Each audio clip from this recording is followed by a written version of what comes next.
The Origen of Saint Partrick by XX Soulsorrow XX. Read by Present Perfect. Chapter 1. Twilight and Harrison are here. It was a day out, and it was also 3/17. Pinkamima was outside playing hopscotch with her great friend named Fluttershy. It was the perfect day for hopscotch because it was warm and cozy like a June bug in a juice. Pinkamina and Flutters was very excited because today Twi and her older cousin Harrison would be visiting for the week. Every pone in Ponyville had a crush on Harrison because he was a hottie, tall and thin with light blue skin and a purple mane. He had the biggest purple eyes that a girl could want, and his smile brought all the boys to the yard. Oingamina and Flutters were BFFs, but they and every pony else had a rivalry because they all wanted to date Harrison, so there was a bits of tension today amongst the two hopscotters. Twilight left Ponyville back in 15 after she became the Princess of Harmony and didn't need the other elements. Harrison asked her to be her roommate in his bungalow after his old roomie Roger left him for better pastures. Now Harrison had his cousin Twi, and they liked to travel a lot for Harrison's vlog. Pinkamina wanted to be in his vlog like the title could be Harry Sparkle Vlogs, episode 178 featuring Pinkamina Diane. She was so excited. The rest if the day was like a normal, but Pinkamina and Fluttershy had bubblies in their stomach cavities. From that they had a crush on him. Flutters said to Pinkameme, "Hey, are you thinking about Harrison's blog vlog too?" "Yes." They giggled like a green piccolo in Mayweather. Suddenly they went outside and saw a hawk flying in the sky. It was giant. The hawk had a harness attached to a cart that had two ponies. It was the Sparkles. They were here. Fluttershy ran in a circle, and Pinkamina screeched like the green goblet of Sir Arthur. Twi saw them and waved. Harrison just stared because he didn't know the colts. His curly mane wisp in the winds. When the hawk landed, it let out a screech. It was the arrival screech. Every uni knew the Sparkles were here. Everyone in the town square looked in awe at the Princess of Harmony and her handsome older cousin. Who was this man? Was he? Twi hopped out of the cart and pet the hawk on its head. "Thanks, Marjorie." She kissed him on the lips. Harrison whinnied and stepped out and said in his bricked dialect, "G'day every pound, it is I, Harrison. You may know me as Big Horse _ one on YouTube." The girl ponies started gasping and getting excited. Twi interrupted. "If any of you dare to come near him, I will use my magic on you." Everyone went silent and backed away. Twilight approached her friendlies and said, "Hey girls, this is Harrison, my cousin and roomie. He calls me his room horse."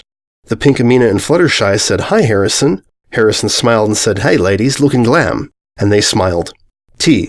Hen Rainbow Dad came out from the blue abyss and said, "Wowee, did you see that hawk?" Twilight hugged Rainbow and said, "Meet my cousin Harrison Sparkle." They shook hands and Rainbow had a light bulb and went off.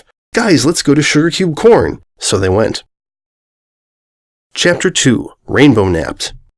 When the bunch got to the corner, they sat on down at a stool, and Twilight, since she was rich, said, "Drinks are in me tonight." The others wailed and wooed, and a crummy waitress pony who smelled like smoke gave them alcohol. It was for an occasion, but usually they don't think except for Fluttershy. The waitress noticed Twi and lifted her baggy lids. "Well, my oh my golly, it's the Princess of Harmonies. What brings you back to your hometown, little girl?" "Oh, you know, just hanging with my ladies, winky face." Then the waitress noticed Harrison's muscly bod. "Hey there, big boy. I'm Lipstick, but you can call me Mamas." Harrison went ugh and was disgusted. He got up and said, "I hate it when ladies only like me for my bod." Just then the door swung open and the wind swooshed in. Everyone looked to see two shorter and stubby ponies. One was dark greeny with frizzy orange hair. He had on a big cool hat. The other pony had yellow and had green hair. He has nasty teeth and an eyeball popped out. The green guy yelled to the coiner, "Oi there, latties, my name is Partrick, Saint Partrick. I've come all the way from the Irish lands to get some treasure. I am a treasure hoarder. We here has treasure." Everyone was scared and held out their prized possessions, gold bracelets, watches, phones, shoes, socks, and anything they had. Twilight gave up her crown. Harrison refused to give up anything, and Sergeant Partrick got mad. He looked at Rainbow's sash. "Shiver my timbers! I have never seen a rainbow so fine in me seven seas." Because St. Partrick was a Lepracion, he loved rainbows. He called his sidekick over. "Brody, get over here and load this horse up." Brody ran over in a hurry and threw Rainbow Dag into a potato sackage. He tied it up and threw away the key. Brody laughed, and one of his nasty tooths flew right on out and plooped into somebody's alcoholic drink. St. Parkett and Brody carried the satch out. Twilight cried, and so did Harrison, even though he didn't know who Rainbow was because Twilight never introduced him to that one. Fluttershy had a big idea. "We need to find help to get Rainbow Dash back." Pinkamina said yes. Then Fluttershy said, "I could get my boyfriend Big Mac to help." so they went to the apple acres to get him. Chapter 3. Bug Mac's Big Break. At the Acres Apples, the gang was greeted by old Ms. Applesmith yelling at Apple Bloom about a rake and a pile of leaves. Apple Bloom choked up a ball of leaves. "Howdy, y'all. Get along, little doggies," said Taillight to the grandma. "Oh, hey there, every pony," she said back. "Yee-haw, whippersnappers, get a move on Bessie." Grandma Applesmith looked confused. "Granby Smith, Rainbow is in trouble. Where is Big Macintosh?" "Why, he's in the house watching a TV." So they each hugged Granny, even Harrison, and they went into the old crickety homestead. When they got inside, Fluttershy saw that the Apple guys remodeled.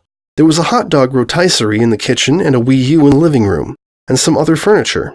McAppletosh was sitting with his dad in the living room watching Cash Cube, where they go inside and get all the money. Mr. Appleman, his dad, kissed his son on the forehead.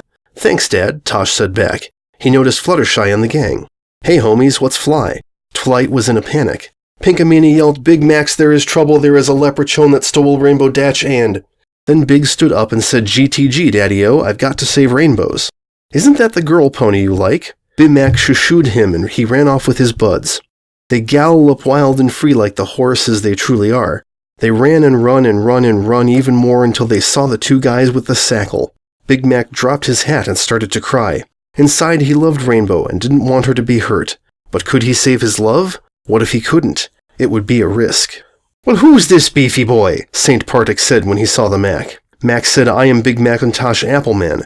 Give back Rainbow Dash. I love her." Well, I am St. Partrick and I love me some rainbows. I am a leprechaun, that is why. And you will never get back your beautiful Rainbow Fash. She is mine and also Brody's." Rainbow poked her face from the sack. "Bug Mac, do you really love me?" "Of course I do, Rainbow. We've been friends for 2 years?" Rainbow cried and yelled, "Let me go!" St. Partrick kept yelling, "I know!" Big Mac was a Raxist against the Irish, so this was his break. He yelled, "Give her back, you bear-guzzling redhead!" Everyone gasped. St. Partrick was tickled off. He charged at the big red horse. Big Mac stomped his hoofies and prepared for battle. Chapter 4. Big Mac Attack. St. Partrick grabbed Mac's arms and rips at them. They start to come off the socket, but don't. Bug Mac scream like a diddle! But he don't. He cannot even. Then Brody chimes in and grabs the sack and swings it, and it hits Big Mac and he falls down and Brody and St. Paul laugh. Big Mac cried in pain. Big Mac thought about just ending it right then and there. If only he didn't call Partrick like a big baguette. "What are you going to do, idiot?" "Ha ha ha ha ha ha ha ha." He looked Ivor at the MAME 6. "Help me," and so they did. Fluttershy grabbed the left arm of St. Partrick. Pinkamena grabbed the right.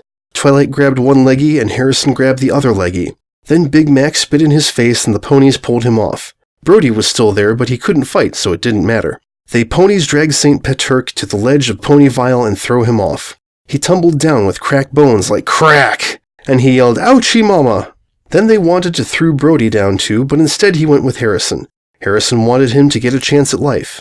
He popped Brody eyeball back into its head and Brody higged him. They were like a gay couple. Everyone said aw. Pinkamena and Fluttershy were not saying aw though, because they wanted to date Harrison and now they couldn't. Big Mac walked up to the sacky. He opened up and Rainbow popped out like a puppy in a bag. He pulled Rainbow up and kissed her face. Rainbow didn't kiss back until the fourth kiss to her face. They kissed. Everyone said like, "Woo!" and even Brody said it and more teeth flew out. It was a day of love and remembrance of what is important. Love and kindness toward loved ones. Courage and having a good time. And that is the true meaning of St. Patrick's Day. The end.